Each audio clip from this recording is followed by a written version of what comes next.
Hello everyone, it's Seth, probably better known as Saffron Olive, and it's time for our first edition, our early sneak peek edition of Wilds of Eldraine spoilers. So Wilds of Eldraine is the next premiere set, the next standard set. Spoiler season technically doesn't start until August 15th, the set comes out the beginning of September, but we got an early look at the set today from MagicCon Barcelona, and there are some really super cool cards in this set, which means we should probably jump into it and start breaking down sweet new Wilds of Eldraine cards. Before we do, a few quick reminders. First, to keep up on the latest spoilers throughout the day, you should head on over to MTGpreviews.com. Second, if you need any of these cards, you can snag them from our sponsored Card Kingdom over at cardkingdom.com/MTGGoldfish. And finally, today's a big spoiler day. Not only do we get a ton of Wilds of Eldraine stuff that we're just about to talk about, but we also got a ton more Doctor Who cards. So I'm going to do a video on those, put it over on the MTG Goldfish Commander YouTube. So that'll be up in a couple of hours. So if you want some Doctor Who spoilers, make sure to head over to the Commander channel and check those out as well. Anyway, let's talk for the first time about Wilds of Eldraine. So first off today, we got a new Planeswalker, a new Ashiok, an Ashiok Wicked Manipulator. So before we talk about Ashiok, also important to point out that Mark Rosewater mentioned during this announcement stream, they're kind of shifting their philosophy on designing and making Planeswalkers. It used to be, we got an infinite number of Planeswalkers, like the War of the Spark era brought with it so many Planeswalkers where each set we're getting 3-4 Planeswalkers, it felt like. Well, apparently the normal number of Planeswalkers in a set moving forward is gonna be 1. So if you're someone who doesn't especially like Planeswalkers or think there's too many of them, apparently Wizards agrees that we're going to be getting a lot less Planeswalkers in general. But anyway, back to Ashiok. So Ashiok is a 5 mana, 5 loyalty Planeswalker. It has a static ability, which is super unique. It says, if you would pay life while your library has at least that many cards in it, exile that many cards from your library instead. So essentially any pay life effect turns into exile cards from your deck effect. As far as its loyalty abilities, +1, look at the top 2 cards of your library, exile 1, put the other in your hand. -2, make 2 1/1 black nightmare creature tokens. With at the beginning of combat on your turn, if a card was put into exile this turn, put a +1/+1 counter on that creature. So if you make the tokens and then take up, you'll exile card, grow the tokens, and then -7, target player exiles X cards from their library, where X is the total mana value of cards you own in exile. So you're probably wondering, like, why do I want to be exiling my own deck? Well, the answer is that ultimate. You exile cards with your Ashiok and eventually ultimate your Ashiok, and if you can exile a lot of cards or some high mana value cards, you might be able to just one-shot mill kill your opponent with exile. So if we look at what Ashiok actually does, discounting that super unique static ability, essentially the +1 is kind of sleight of hand, which is actually returning in Throat of Eldraine as well. It's got the exile twist on it, but a little bit of card selection. Sleight of hand, a fine reprint. It still sees some fringe play in formats like Modern, although it sees less play than it used to just because we've gotten more better cantrips. The -2 is kind of raise the alarm, but actually way better. You're getting 2 tokens, but you also have the possibility of growing those tokens either with future Ashiok activations or just by exiling things in other ways. And then the -7, we don't have an actual comparison for this. The best I could come up with is like a super Tasha's Hideous Laughter.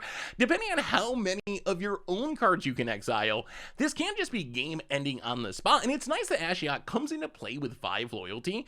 If you're stable enough on the battlefield that you can start uptaking it right away, you can ultimate it in just 2 turns. Worst case, it defends itself pretty well. Like 5 loyalty means you can -2 twice and still have your Ashiok around. So if you're worried about your opponent just attacking it with ground creatures, it does play pretty good defense. The first thing I thought of when I saw Ashiok is it kind of is like Lolth. That's the closest Planeswalker comparison I can think of, as a 5 mana Planeswalker that not that long ago saw a lot of play in Standard. I think that it works kind of the same. You got a first ability that is going to generate card advantage. You have a negative ability that's going to flood the board with tokens that you can hopefully use multiple times, and then an ultimate that's probably going to win you the game in a roundabout way eventually. And Lolth actually saw a lot of play in Standard, which gives me pretty high hopes for Ashiok. I think that a Planeswalker that generates card advantage and makes multiple tokens, plus has a pretty unique static ability, definitely has a shot to show up in our current standard format. If you think about the static ability, which is certainly the most interesting aspect of the card, every other mode on Ashiok,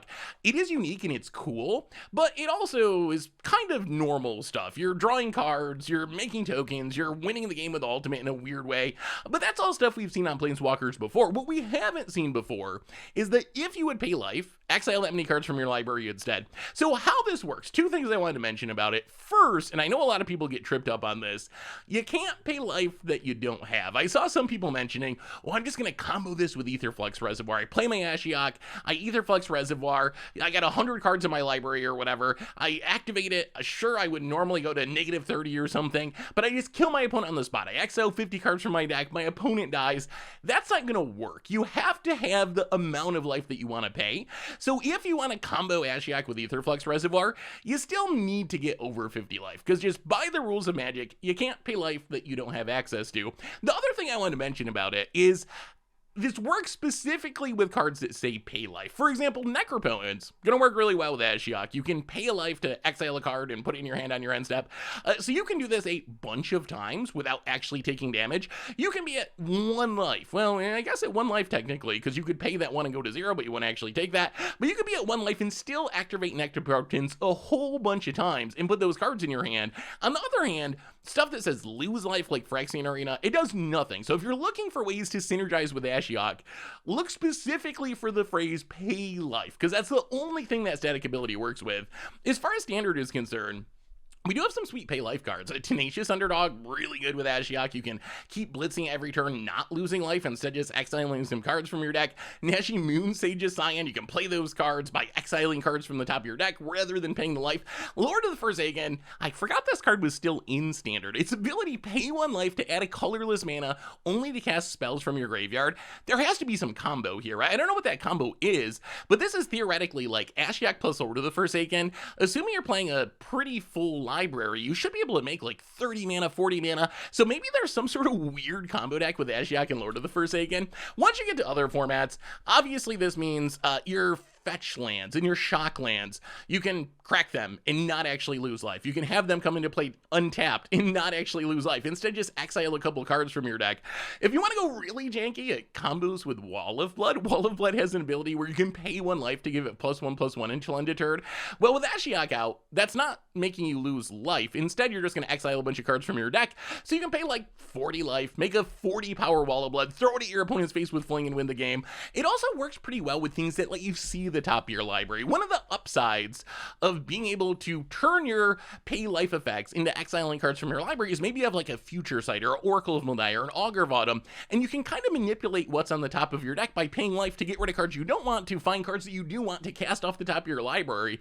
So I think that Ashiok is a super cool card. Maybe though the sweetest way to play this card is just Bolas's Citadel. Oh boy, you're gonna exile your deck really quick, but once you get Ashiok going with Bolas's Citadel, you can just cast so many cards. You're never going to lose life to Bolas's Citadel. The pinch of Bolas's Citadel is eventually you're going to run out of life to keep casting spells. Especially, one of the ways to beat a Bolas's Citadel deck is you attack that player a lot, so they get low on life, because if they're low on life, they can't really do much with Bolas's Citadel.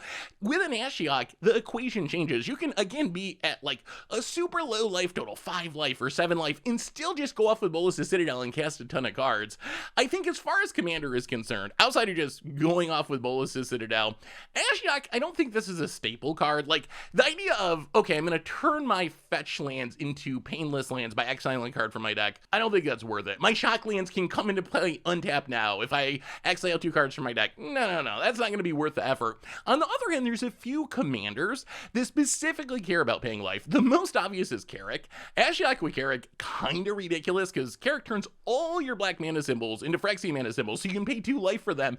So with a Carrick and Ashiok, and imagine throwing Bolas's Citadel in there too, you can just play so many cards and combo off and make a huge character and win the game. Works really well with Vilish Broker of Blood. You can pay 2 life and pay a black mana to give a creature -1/-1, and then whenever you lose life, you get to draw that many cards. That ability isn't gonna work exactly as well with Ashiok, because you're not gonna lose life, but you can still see where the synergy is going. Varric Warped Singer, I kind of forgot this was one of the Commander pre-cards from like Dominaria United, I want to say, but that's another legend that specifically cares about life life being paid. So Ashiok does have some homes in Commander. I think Ashiok is probably way better than you think. My fear with this card, new players or casual players, they don't like exiling cards from their deck. I've seen this in Commander a lot, where people are like, well, I don't want to like exile something because what if I want to Eternal Witness it back? Or what if I exile my key combo piece or something?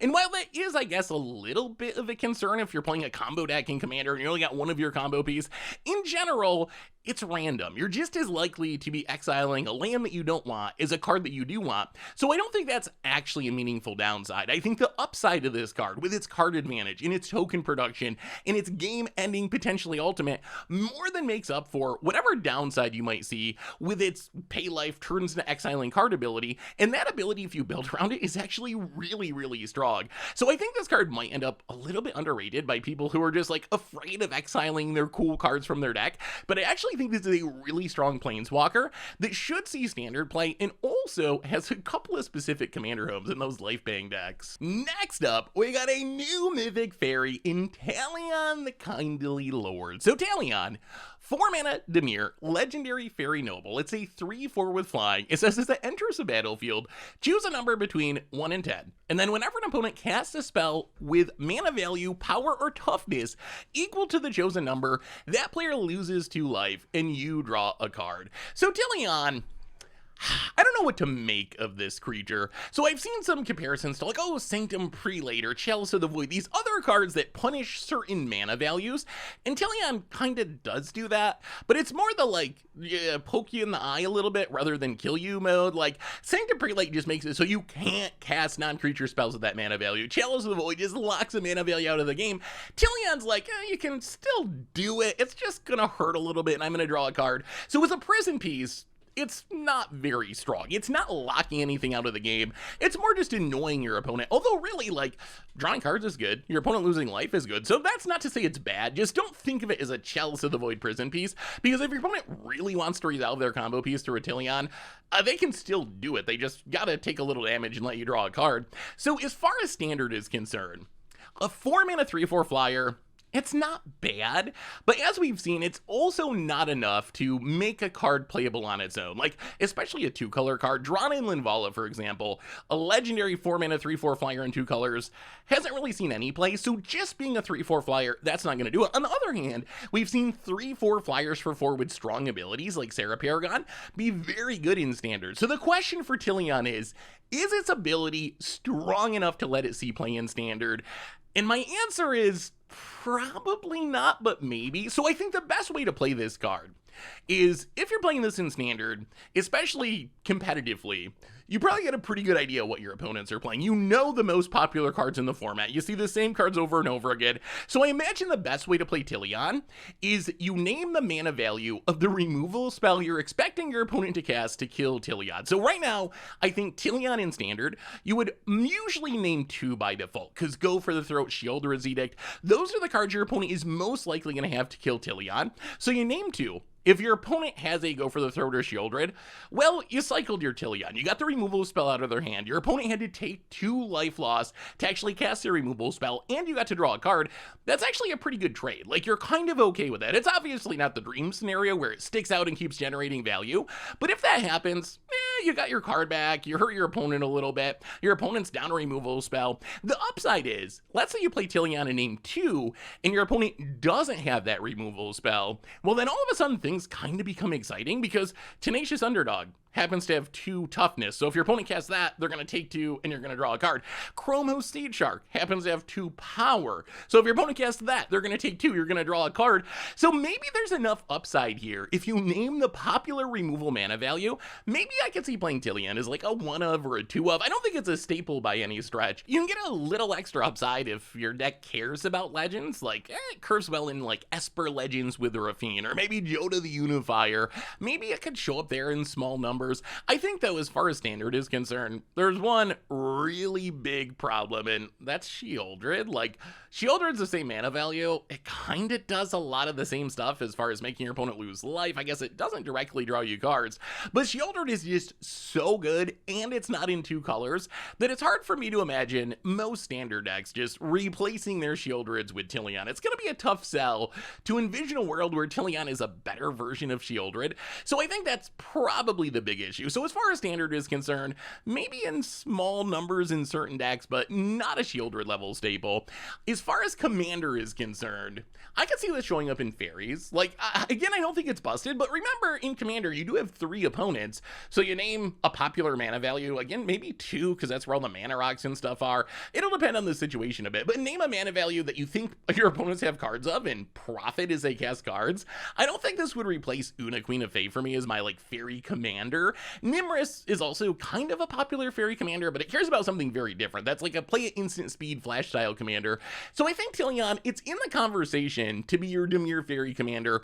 Worst case, I would jam it in the 99 in Faeries because it is a super fun card. So Talion, super cool design. We'll have to see just how strong it ends up being. We also got Cruel Smonophage. So adventures making their return, but this time with a twist, at least based on this card. It seems like the adventure side of the card is going to be a different color than the main half of the card. So Cruel Smonophage, its adventure side, 1 in a blue, can't wake up. Target player mills 4 cards, and then its creature side, 2 mana star, its power and toughness is equal to the number of cards, a number of creature cards in all graveyards. So essentially, yeah, for 2 mana, mill someone for 4, hopefully mill some creatures, then play the creature side, which will hopefully grow throughout the game as creatures go into the graveyard. Is this card good? On one hand, Merfolk's Sacred Keeper actually sees a weird amount of play in like mill decks. The can't wake up side of Cruel Smonophage, a little bit more expensive. On the other hand, you get a much better creature. You get like a Boneyard Worm, but it hits all graveyards, a cheaper Mortivore. Although I will say, these cards do have one big problem, and that's that if there's no creatures in the graveyard, you literally can't play this card. I remember this from Boneyard Worm. When Boneyard Worm first released in Innistrad, I was intoxicated by the upside of this 2-drop that can be a 10/10 or a 20/20. Like, you just mill yourself a lot, and you make this huge creature for 2 mana. This card's gotta be absurd, right?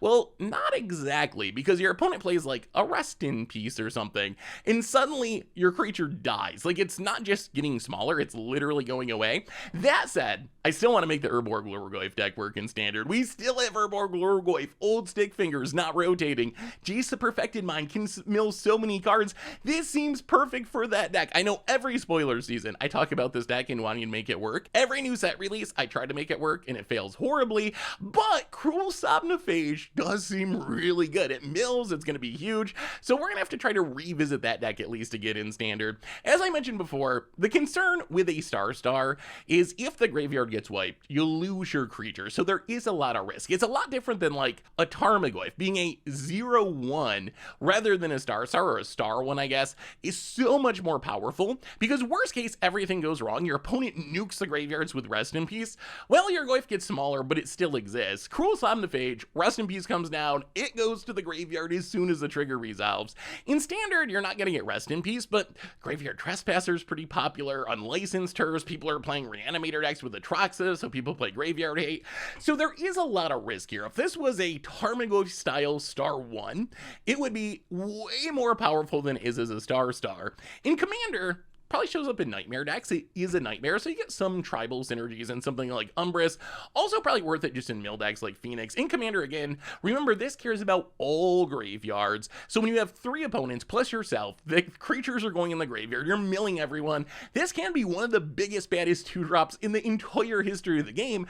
Just keep in mind, if the graveyard gets wiped, you're going to be really, really sad. But mostly, I'm super hyped to see Adventures return, because Adventures, they were a little broken last time around, but really, it is a great mechanic, one of the best recent mechanics that Wizards has made. So super excited to see this new twist on Adventures returning in Wilds of Eldraine. Next up, we got a white mythic in Moonshaker Cavalry, and I gotta say, When I first saw this card pop up, I saw 8 mana white mythic, and I immediately thought, oh, okay, this card's gonna be super jank, some random commander card.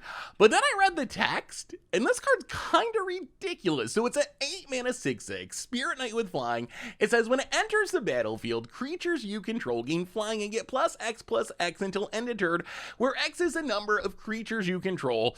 The textless version, by the way, not gonna be in packs. That's a store championship promo, although it does look pretty sweet. So when you read the text of this card, you pretty quickly realize this is just white Craterhoof. It's got the same mana cost, it's doing essentially the same thing. The downside is Moonshaker Cavalry itself doesn't get haste. Part of the power of Craterhoof is it also gets to swing in for like 20 damage or some absurd amount to help you close out the game. But honestly, with a big board, it's not gonna matter. Like giving your team flying in +X Craterhoof style, it's just gonna come down and close out games. And in some ways, white is even a better color for a Craterhoof than green. So it is a spirit and a knight, which means if you're playing commander, it's gonna have some upside in decks that care about those types, like Millicent, for example, floods the board with spirits. This is a spirit. Or Sidar Jabari of Zelfir. In theory, you can reanimate this, even though I don't think you want to, because it would be after damage was dealt, so it probably wouldn't be that good. But still, you get some tribal synergies in these types, but I don't think you actually need those synergies. This, I think, is just a white staple. It's a white Craterhoof Behemoth, and white is really good at going wide. If you think about white decks, they flood the board with creatures, they go wide with small creatures. Moonshaker Cavalry coming down in a Mural deck or an Eldraine deck is just gonna close out the game. The entire table is gonna die. Also seems really good in any style of like token deck, Rinnin, Siri Inseparable, Jetmir Nexus of Revels, either as a Craterhoof replacement, although again I still think Craterhoof is the better version slightly, or just a second Craterhoof. In a token deck, why wouldn't you want 2 Craterhoofs to have twice the chance of drawing it to close out the game? So I think this card is just a new all-star in Commander. It is close enough to Craterhoof to really be the white version of Craterhoof, and white is a color that can really use a Craterhoof Behemoth. In Standard, I'm a little more skeptical. Even OG Craterhoof was kind of a fringe card. There was like one Hoof There It Is deck that popped up at one point and won with it, but I'd be kind of surprised. Like, sure, you can reanimate it, but if you look at the standard decks that reanimate things, they're probably not gonna have enough creatures to really take advantage of Moonshaker Cavalry. So not that there can't be a standard deck that figures out a way to use this as a finisher, but I think really this is a card that's primarily designed to be amazing in Commander.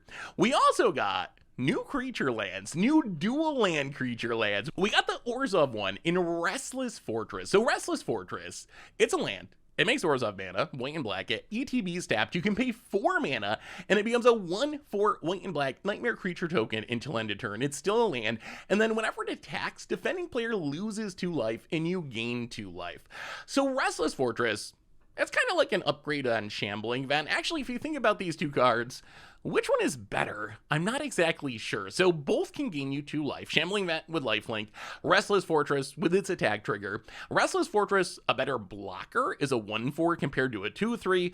Also a little bit more expensive to activate. Really though, these cards are going to be really good in Standard. Every single time we get creature lands in Standard, and doubly so dual land creature lands, they are easy 4 of staples in decks of their colors. And I think the same will be true of these creature lands, including Restless Fortress. And it's already got a bunch of top tier homes. We got like Esper control decks, we got Esper with Fiend decks, we got white black control decks. If you're playing one of these decks, you're going to be playing some number of Restless Fortresses. Whether or not they make it outside of Standard, that's a more interesting question.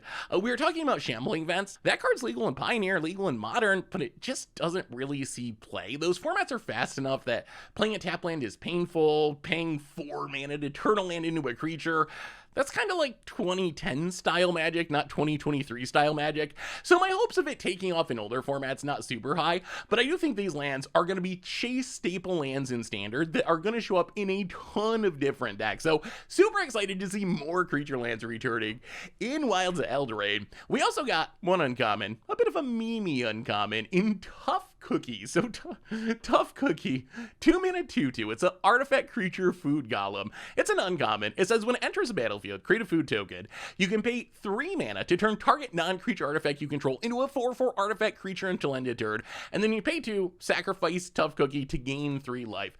So if you think about this card, it seems like a limited bomb for sure. It may be constructed playable. We really gotta see how much food synergies we get in this set. But I think the upside of this card is twofold. So first, on turn 2, it's a 2/2 that makes a food token. That's not horrible if you care about food tokens. Part of the upside of this, though, is on turn 5, you'll have enough mana that you can play this and immediately turn the food token into a 4/4. You can't attack with it because it'll be summoning sick, but still gives you some immediate defense. Maybe you have another food token, you can activate it and turn that into a creature and attack with it right away. So there is some flexibility here. Obviously, Tough Cookie, kind of a callback to Ginger Brew, one of our favorite meme cards from our original Eldraine. Also a little bit like Alloy Animus, just the ability is similar, although I think Tough Cookie overall is a much more powerful card. So what would we possibly do with this card in Standard? So obvious answer is artifact synergies. Like, we have Teething Wormlet, wants artifacts to grow itself and gain life. Serenus Steel Seeker triggers to find your lands as artifacts come into play. Because Tough Cookie, it's 2 artifacts for 2 mana. Like, I think that's the biggest upside. It's an artifact, it's a food, and it's giving you an artifact token food. So 2 artifacts for 2 mana, there's some synergies there for decks that just care about getting artifacts on the battlefield. Also seems really sweet with some of the Lord of the Rings food stuff, like Peregrine Took. If you would create a token, you create that many plus an additional food, so you're getting extra food. Samwise Gamgee just wants a bunch of food so you can sacrifice them to get things back from their graveyard. So this being 2 food in 1 has some synergies there. As far as Standard is concerned, would this see play in our current Standard? Probably not. We could brew around it in the artifact deck and it might be really good there, but I would lean towards probably not making it in current Standard. But remember, food is a mechanic that's based on synergy, not raw power. We saw that last time where, like, Oka was a little bit underrated when it first came out because no one knew what food did. But it turns out that in a Standard that really cares about food, just having food on the battlefield becomes very important because of your other cards. Like, it's making mana with Gilded Goose, it's becoming Elks with Oko, it's allowing you to make your Wicked Wolf indestructible. So assuming that our return to Eldraine looks a little bit like original Eldraine, I could actually see this card being kind of important just because it puts 2 foods on the battlefield at a pretty low cost with a single card. So Tough Cookie obviously looks like a meme, but it might actually have some Standard ramifications. Finally today, Mystical Archives making their return in Wilds of Eldraine, except they're called Enchanting Tales this time. So if you remember the Mystical Archives in Strixhaven, these are basically the same thing. As far as I know, you get 1 in every pack. Obviously, these are the whammies. These are the best ones. The Mythics, Doubling Season, super expensive Ristic Study, Commander All-Star, Necropotence, Aggravator's Assault, Smothering Tithe, Greater Oromancy. Some really, really expensive cards. They will not all be this good. There'll definitely be some random commons and uncommons. Those will be the ones you're most likely to get, but I love Mystical Archives. They make opening packs so much more fun because you get 1 in every pack, and sure, a lot of them are going to be random commons and uncommons, but it's a great way to add some really exciting, cool art pieces to the set. You might also see there's anime versions. My understanding of the anime versions is they're in Japanese packs rather than in English booster packs.